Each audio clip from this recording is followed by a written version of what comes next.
Préparez-vous à vous sentir tout petit, face à l'immensité des pentes rougeoyantes des Highlands dans le nord de l'Écosse, et à leurs habitantes imposantes, qui promènent ici leur moue impassible depuis 1500 ans. Brian McNaughton leur dit bonjour tous les matins. Son nom c'est Mona, Bérénice, Julie 5e, Tara, Julie 1re et Alice au fond là-bas. J'ai grandi avec les vaches Highland. J'ai travaillé avec elles toute ma vie. Et pour rien au monde, je n'aurais d'autres vaches. Les autres se ressemblent toutes, alors que chacune de celles-ci a son style, sa forme de corne, son tempérament. Ces vaches passent toute l'année dehors, protégées du climat froid et humide du nord de l'Écosse par leurs longs poils caractéristiques et leurs franges épaisses qui ne se démodent pas. Bien sûr qu'elle vous voit. Hein, Julie? Brian McNaughton n'élève pas ces animaux pour leur viande, mais pour perpétuer cette race historique, aujourd'hui classée en danger. Car la vache Highland est un emblème de l'Écosse et une fierté nationale. Même à la ville, dans les magasins de souvenirs, elle supplante les couleurs du drapeau. Des crayons, des mugs, des tableaux et même des très gros coussins.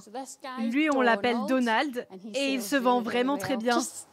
Elles sont adorables, il n'y a pas de mots. Elles sont tellement mignonnes. Dans la ville d'Oban, ces top modèles ont leur défilé de mode depuis 130 ans. Pas tout à fait taille mannequin, mais toujours impeccablement apprêtés, les animaux concourent sous le regard expert des juges. Première place, le numéro 75. La première chose que fait un juge, c'est se concentrer sur les fondamentaux. La structure, mais pas forcément la taille. Elles doivent être élégantes, féminines, se mouvoir avec grâce. Dans le public, il n'y a que des passionnés, des familles d'éleveurs pour la plupart, qui les regardent avec des étoiles dans les yeux. J'ai envie de leur faire des câlins. Elles sont toutes douces avec des grandes cornes et il y en a de toutes les couleurs. C'est ça que tu aimes, non? Je les adore. Elles sont uniques, amusantes et tellement calmes. En tendant l'oreille entre les beuglements, on entend aussi parler français dans les allées. Celui qui a une lignée avec le taureau que tu aimerais acheter, on va essayer de le retrouver. Alors comme il y en a un peu de partout, c'est pas évident. Ces éleveurs auvergnats sont tombés amoureux de la vache écossaise. C'est leur look qui a été vraiment un coup de foudre. Puis avec le temps, au début j'en ai eu 2, puis 4 et maintenant j'en suis à 32. Pendant qu'ils hésitent à casser leur tirelire pour agrandir leur troupeau, nous retrouvons Brian, l'éleveur des Highlands. Il prépare ses taureaux pour la vente aux enchères, opération relooking complet. Ça, c'est un produit qui rend les poils soyeux. Ensuite, j'utilise une laque pour tout faire tenir en place. Et un troisième produit, en finition, pour avoir un bel effet brillant. Dernier brushing, et c'est le début de la vente aux enchères. Non, ce n'est pas un chant écossais, mais un commissaire-priseur en action. Je vais prononcer la vente à 2000 livres.